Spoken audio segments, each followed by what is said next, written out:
లక్ష్యమును జీవమును ఆధారము నీ వాక్యము నా త్రోవకు.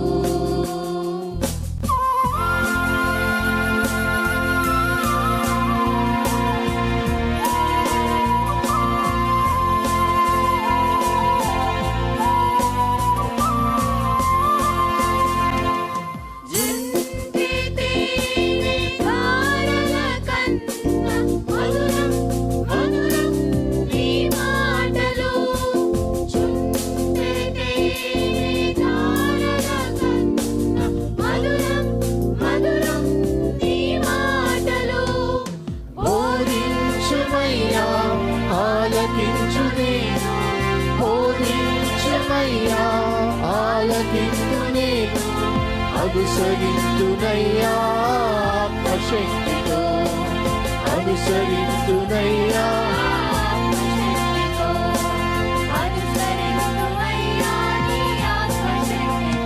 ప్రియమైన సహోదరి సహోదరులకు ప్రభు నామమున శుభములు. దేవుని దయాసంకల్పం చొప్పున ఏర్పాటు చేయబడిన ప్రభుతో ప్రారంభం అనుదిన ధ్యాన కార్యక్రమం క్రీస్తునందల ప్రేమతో మిమ్మల్ని ఆహ్వానించుచున్నాను. జుంటె తేనె ధారల కన్నా మధురమైన వాక్యము మన ప్రాణమును సేదతీరుస్తుంది, మన మార్గమును సరిచేయునది, నిత్యరాజ్యమునకు మనను చేర్చున్నది. దేవుని వాక్యము అటువంటి జీవార్థమైనటువంటి వాక్య ధ్యానం ద్వారా మన దినమును ప్రారంభించుట ఆశీర్వాదకరం. ప్రభుతో ప్రారంభం, తద్వారా ప్రతిక్షణము ఆయన మనతో, మన వెంట కాపరిగా, పోషకుడిగా ఉండాలని కోరుకుంటూ ప్రార్థనతో ప్రారంభిద్దాం. ఆయన ఆశీస్సులు ఆశీర్వాదములు సదా మనకు తోడైండునుగాక.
క్రీస్తునందు ప్రియమైన దేవుని సంగమా, మరొక నూతన దినమును దేవుడు మనకు అనుగ్రహించాడు.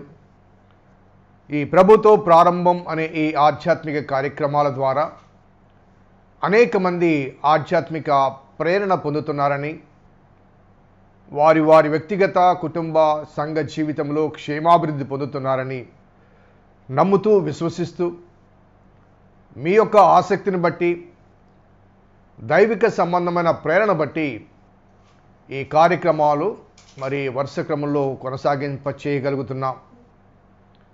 మరి కార్యభారం ఉన్నప్పటికీ మరి దేవుడు అనుగ్రహించిన శక్తి సామర్థ్యాలను బట్టి, జ్ఞాన వివేకాల బట్టి, అదే రీతిగా మీ అందరి ప్రోత్సాహాన్ని బట్టి ఈ కార్యక్రమాన్ని కొనసాగింప చేస్తుండగా ఆ దేవదేవునికి కృతజ్ఞతలు తెలియచేస్తూ, ఈ అభాగ్యుణ్ణి దేవుడు ఎన్నుకొని ఈ రీతిగా వాడుకుంటున్నందుకు దేవునికి స్తుతులు చెల్లిస్తూ, అదే రీతిగా మీ అందరి ఆసక్తిని బట్టి కృతజ్ఞతలు తెలియచేస్తూ మరి మరొక నూతన కీర్తన మనం ప్రారంభించబోతున్నాం. నిన్నటి దినము ఉపోద్ఘాతాన్ని తెలియచేశాం. మరి కీర్తనలోని సారాంశాన్ని కొంత తెలుసుకోవడానికి ప్రయత్నం చేద్దాం, ప్రార్థన చేద్దాం. కృపగల దేవా, దయగల తండ్రి, మీ పాదములకు స్తోత్రము చెల్లిస్తున్నాము నాయన. నీ ఉచితమైన దయా సంకల్పాన్ని బట్టి మమ్మల్ని ప్రేమించి మీరు మాకు అనుగ్రహిస్తున్న ఆధ్యాత్మిక ప్రేరణ బట్టి స్తుతులు చెల్లిస్తున్నాం.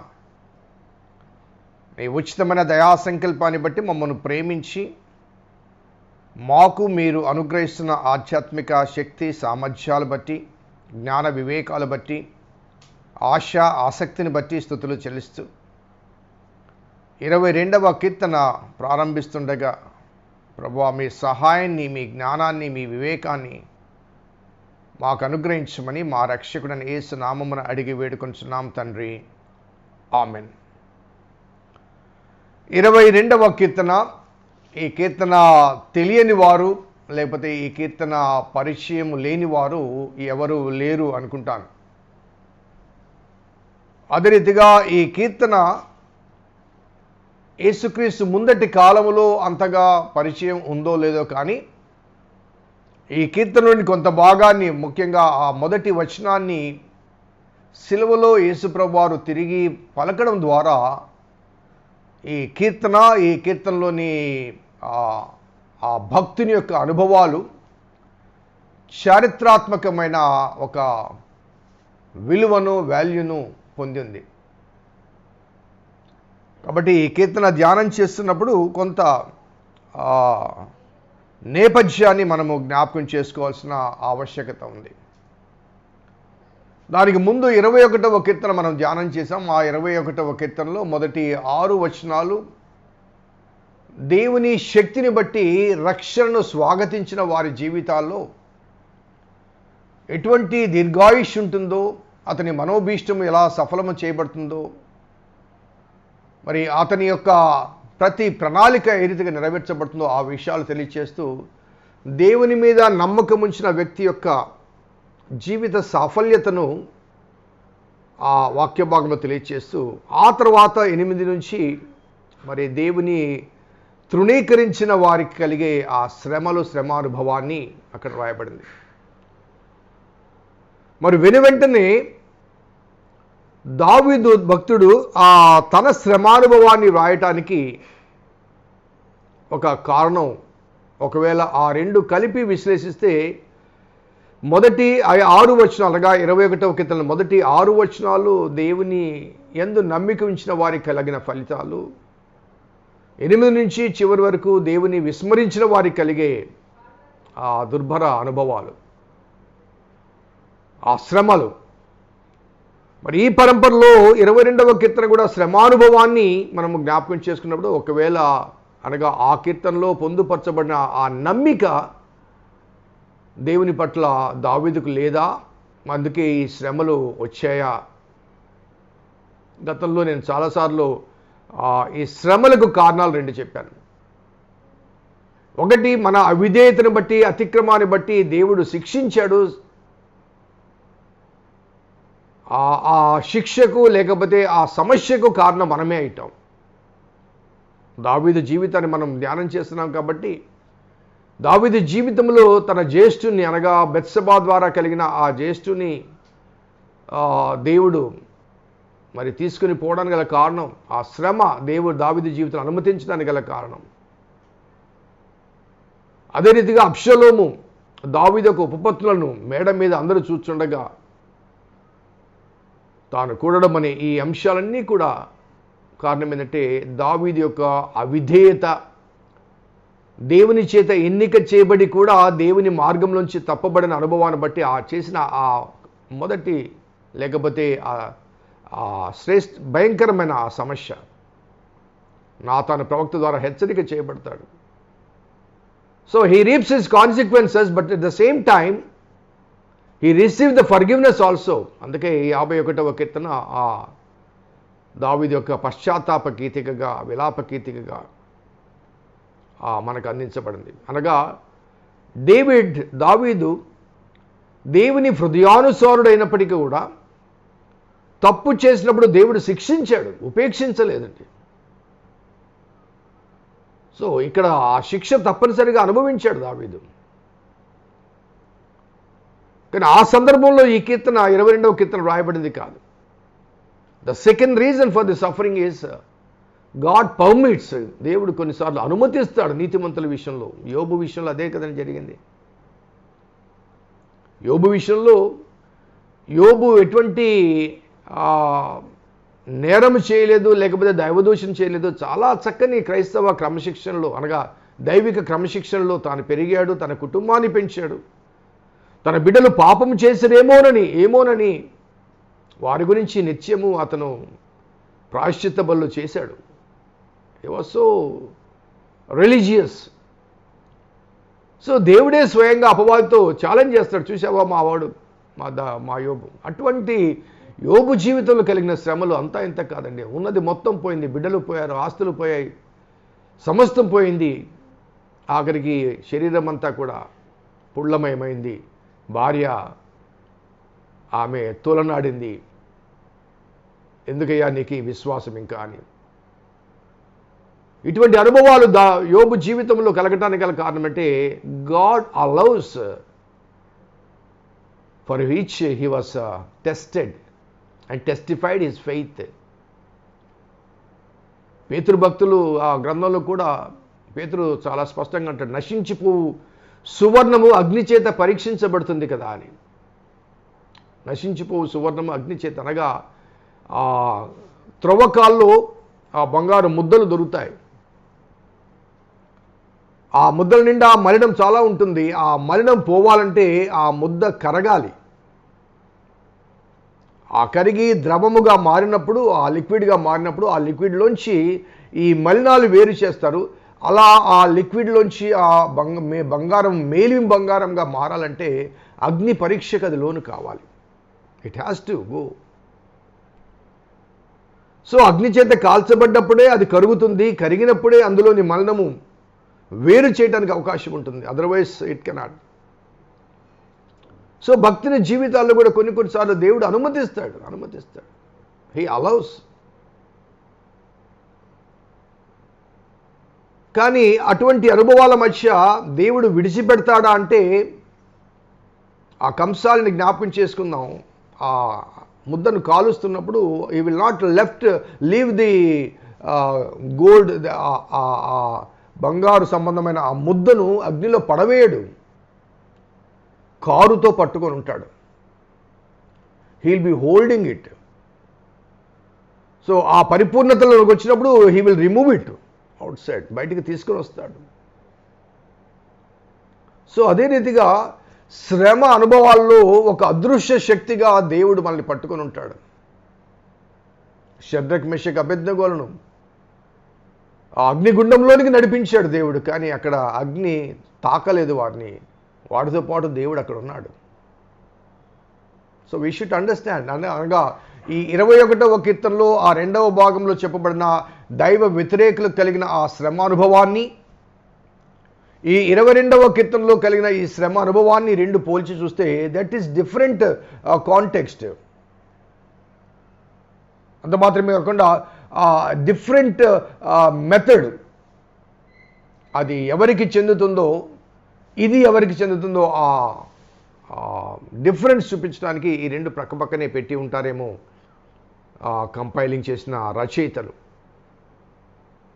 అలాగే పౌలు జీవితాన్ని కూడా మనం చూడండి. 2 Corinthians 12th చాప్టర్లో పౌలు చాలా స్పష్టంగా the reason for the suffering చెప్తాడు. నాకున్న ఆధిక్యతలు బట్టి నేను హెచ్చిపోకుండా నిమిత్తము దేవుడు ఒక ముళ్ళు సాతాను దూతగా నాలో ఉంచాడు. అనగా ఆ ముళ్ళు తొలగించబడితే నేను దేవునికి చిక్కను. So he was highly privileged, the most intellectual being in the entire the band of apostles. కాబట్టి ఆ ఆధిక్యతను బట్టి మిగతా వారిని తృణీకరించే అవకాశాలు ఉన్నాయి. ఒక సందర్భంలో పేతురును కూడా ఖండిస్తాడు కదండి. ఆ హెచ్చరికలు వేరు, ఖండించడం వేరు, అదే అట్ ద సేమ్ టైం తృణీకరించడం వేరు. పొరపాటునప్పుడు హెచ్చరించుతాము, ఖండిస్తాం, కానీ రిజెక్షన్, తృణీకరణ. So Paul never rejected Peter, rather in fact 15వ అధ్యాయం అపోస్తలుల కార్యంలో కానీ గలతీ పత్రికలు కానీ మనం చూస్తే Paul goes to the Peter for testifying. అతను అపోస్తలుడుగా పిలువబడ్డాడు అని ఆ సాదృశ్యం కొరకు పేతురు దగ్గరికి వెళ్ళి పేతురుతో పరిచయం పెంచుకుంటాడు. పేతురు అంగీకరిస్తాడు. కాబట్టి ఆ ముళ్ళు తీసివేయమని ముమ్మారు ప్రార్థన చేస్తే దేవుడు ఏమన్నాడు? ముళ్ళు తీస్తే నువ్వు చిక్కవు, కాబట్టి నా కృప నీకు ఇస్తానంటాడు. అనగా I'll give you the grace enough to bear the suffering. I'll give you the grace enough to bear the suffering. కాబట్టి దేవుని వెంబడించిన విశ్వాసుల జీవితాల్లో కూడా శ్రమలుంటాయి, ఇంకా అధికంగా శ్రమలుంటాయి.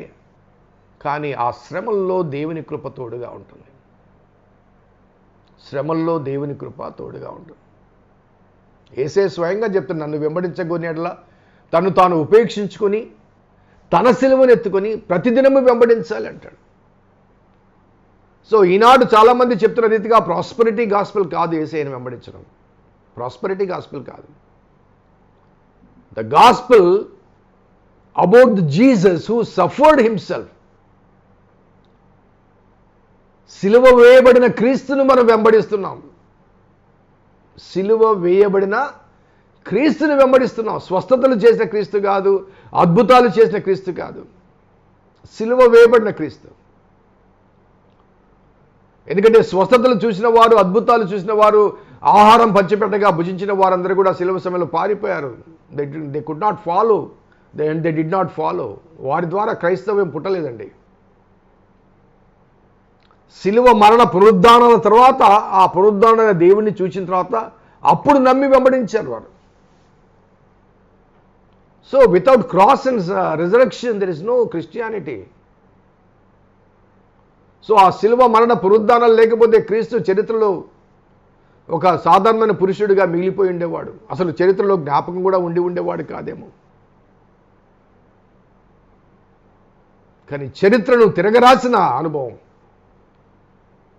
చరిత్రను తిరగరాసిన అనుభవాన్ని, ఆ మరణ పునరుద్ధాన, సిలువ మరణ పునరుద్ధాలను ఆస్వాదించినటువంటి మరి ఆ క్రీస్తు పేరిట చరిత్ర రెండుగా మారడం. వారు ఏ నేపథ్యాన్ని బట్టి క్రీస్తు పూర్వము, క్రీస్తు తర్వాత, క్రీస్తు కాలం అన్నారు. కానీ క్రీస్తు పూర్వము పాపము శిక్ష, క్రీస్తు తర్వాత క్రీస్తుని బట్టి పాపము క్షమాపణ వచ్చింది. సో యుగము రెండుగా మారింది, కాలము రెండుగా మారింది, చరిత్ర రెండుగా మారింది. ఆ శ్రమ అనుభవం బట్టి, ఆ శ్రమ అనుభవాన్ని బట్టి.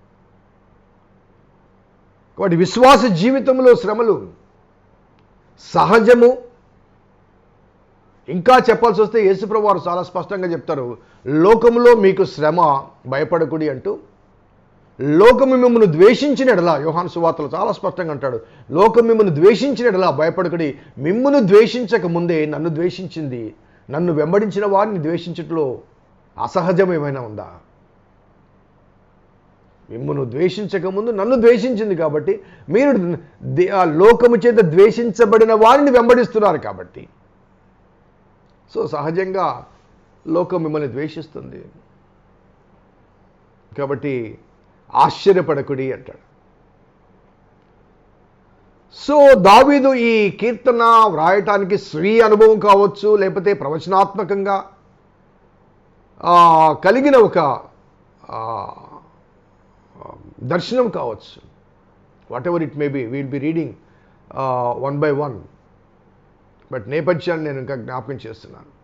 So we need to understand why righteous suffer. Why righteous suffer? Because our Guru, our model, our priest, our Savior himself suffered on the cross. The greatest suffering he has experienced.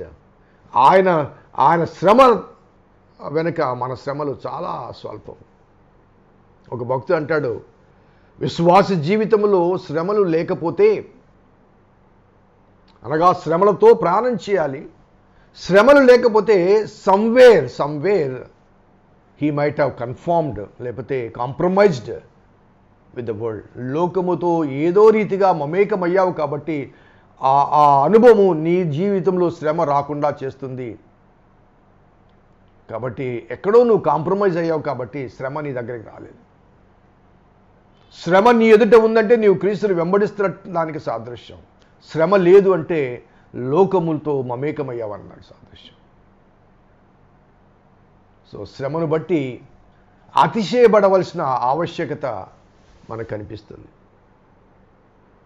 రేపు మరునాడు కూడా ఈ మొదటి వచనం జ్ఞాపకం చేసుకుందాం. దేవుని కృపను బట్టి, దేవుని చిత్తం చొప్పున ఈ కీర్తనలోని సారాంశాన్ని మన వ్యక్తిగత జీవితానికి అన్వయించుకొని దేవుని ఆశీర్వాదాలు పొందుటకు పరిశుద్ధాత్మ దేవుని ప్రేరణ చేత మిమ్మల్ని స్వాగతిస్తున్నాను. ఒక చిన్న మనవి, దయచేసి విన్నవారు నిశ్శబ్దంగా ఉండకుండా ఇతరులకు పరిచయం చేయండి ఈ కార్యక్రమాన్ని. ఇతరులు కూడా మన వల్లే దీవించబడాలి కదా, ఆస్వాదించబడాలి కదా. నువ్వు నిమ్మకున్నావు, సైలెంట్గా ఉన్నావంటే దానికి కారణం ఈ వాక్యం పట్ల నీకు శ్రద్ధ లేకపోవడము, లేకపోతే ఈ వాక్యం, ఈ సందేశం నీ హృదయాన్ని స్పందింప చేయకపోవడము, లేకపోతే ఇతరుల రక్షణ పట్ల, ఇతరులకు వాక్యం అందించడం పట్ల మనకు శ్రద్ధ లేకపోవడం అవుతుంది. దయచేసి పరిచయం చేయండి. ప్రార్థన చేద్దాం. కృపగల దేవా, దయగల తండ్రి, మీ పాదములకు స్తోత్రము చెల్లిస్తున్నాం నాయన. నీ ఉచితమైన దయా సంకల్పాన్ని బట్టి మమ్మల్ని ప్రేమించి ప్రోత్సహిస్తూ అనుదినము అనుగ్రహిస్తున్న ఈ దీవెనకరమైన శుభవర్తమానములు బట్టి ప్రభాస్తుతులు చెల్లిస్తూ, నీ లేఖనాలు మేము ధ్యానం చేస్తుండగా ఈ సారాంశం మా వ్యక్తిగత జీవితాలకు అన్వయించుకొని శ్రమానుభవంలో కూడా ప్రభా నీవు మాకు తోడుగా ఉన్నావన్న వాస్తవికతను మేము గమనించి గ్రహించి నీ యందు విశ్వాసాన్ని పెంపొందింప చేసుకుంటూ ముందుకు సాగుటకు మీ కృప దయచేయమని మా రక్షకుడైన యేసు నామమున అడిగి వేడుకొంచున్నాం తండ్రి. ఆమేన్. తండ్రి, కుమార, పరిశుద్ధాత్మ త్రియేక దేవుని దీవెన ఈ వాక్యం వింటున్న బిడ్డలకు, వాక్యాభిలాషులకు సదా తోడేండును గాక. ఆమేన్. God bless you. దేవుడి ముందు దీవించును గాక.